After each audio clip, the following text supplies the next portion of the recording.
like to do is thank Deacon Nick Alvaro for his homily this past weekend at Holy Family Church. He opened it up by saying, deny yourself, take up your cross, and follow me. Acts 17:11. He further went on to talk about humility and pride. And you might say to yourselves initially, what does this have to do with losing weight?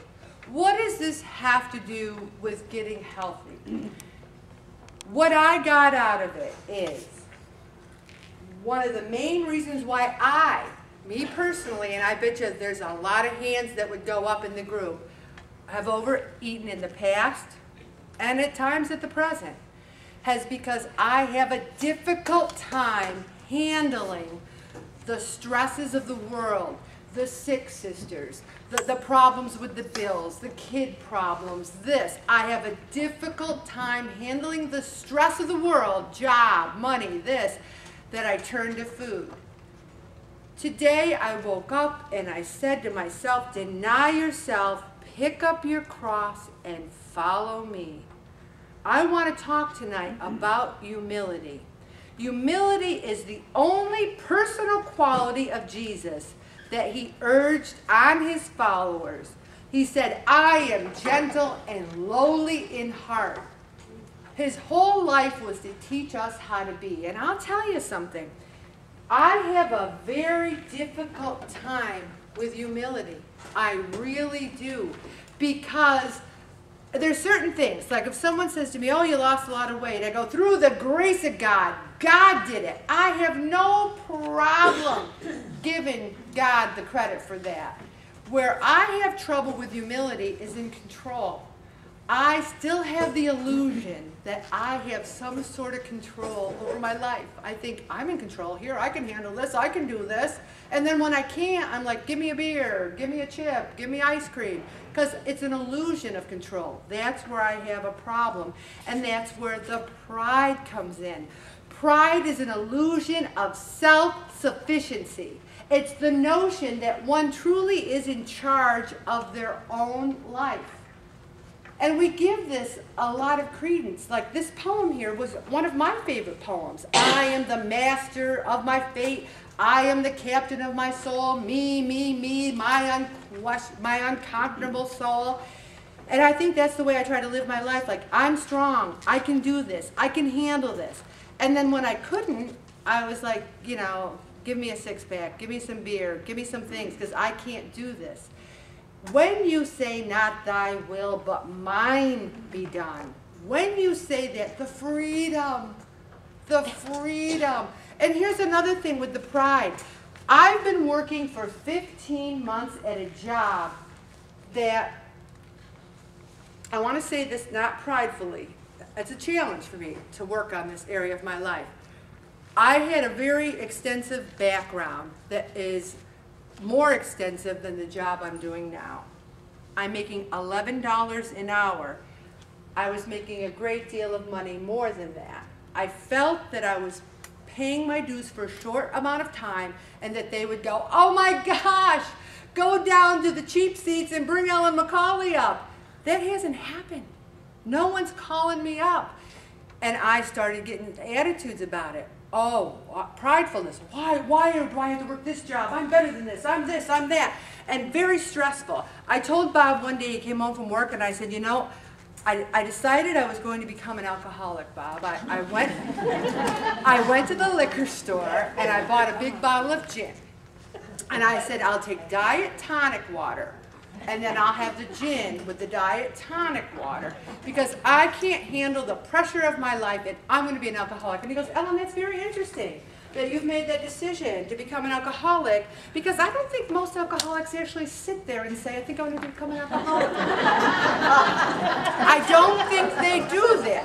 And then I said, but you know what's really bothering me about becoming an alcoholic? And he tried to guess. He's like, you feel it's like a weakness? No. He goes, you feel like God wouldn't like it? Well, no, he probably wouldn't, but no. He goes, then what? What is it? I go, it's the calories. There's still too many calories in it. You know, and I don't want to take drugs, and I don't want to drink. I can't eat because I just look at food, I gain weight. So what's left? Letting go. Okay, Jesus, you got me where you want me. And today something happened at work, and my first reaction was, no, no, no, no. And I even had to go with a little personal time. And I went in the bathroom, and I was pouting, and I was stamping. I was like, no, this isn't what. And then I said, pick up your cross, deny yourself, and follow me. And I went back out, and I said, sure, I'll do that. I'll do that. The day was fine. Everything was fine. I didn't have that internal working. Was it what I wanted? No. But we can't always get what we want. But if we try sometime, we just might find we get what we need. Thank you, Mick Jagger and the Rolling Stones. All right.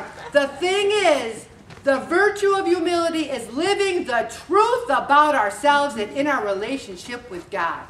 Did anyone ever say something to you and like they say, well, you know, I'm not so sure that you're really trying to eat healthy and exercise. And then you go home and you go, how dare they say that to me? I'm really trying. Your first thing about any self-correction is denial, self-justification. So if someone said to me, well, Ellen, I think you're XYZ, I'm like, what? I'm XYZ? Are you kidding me? I work so hard. I try so hard. And then sometimes what you really need to go, maybe I am XYZ. Maybe I need to work on that. And that's what they're talking about. Humility is understanding yourself. Deacon Nick did a beautiful story about Albert Schweitzer getting the Nobel Prize. He stopped the reporters. He went and helped someone with their bags on the train. Not to be showy, not to say, look how great I am, but because he saw someone who had a need and he wanted to step in and fulfill that. That's what people like who do social justice mean to me. That's what people who go through the ministry of helping other people. It's just showing that they have compassion. Humiliation can help us grow. Now this is important too. We must be painfully conscious of some of our faults, but accept those corrections, even if they're not true. If someone said, well, you know, Ellen, I think you're, a big fat liar. You're a liar. And I'd be like, wow, that's interesting.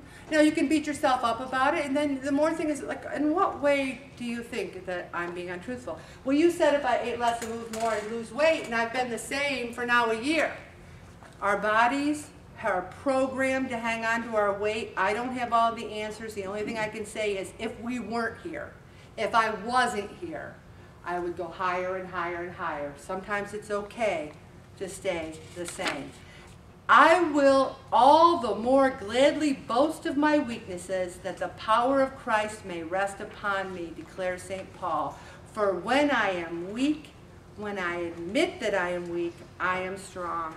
And I'll tell you something, Bob's so funny because he says, no one knows how sensitive you are. No one knows what a delicate little flower you are. And he babies me. No one babies me because like, Ellen can do it. She'll get out there. She'll fight for the underdog. And Bob's like, why don't you rest a little bit? And I'm like, oh, that's what we need in our lives. Someone to understand us, accept us, to understand that we don't always have to be perfect. And then, first of all, we need to understand ourselves. I'm going to stop right there, and I'm going to go on right on to this next one.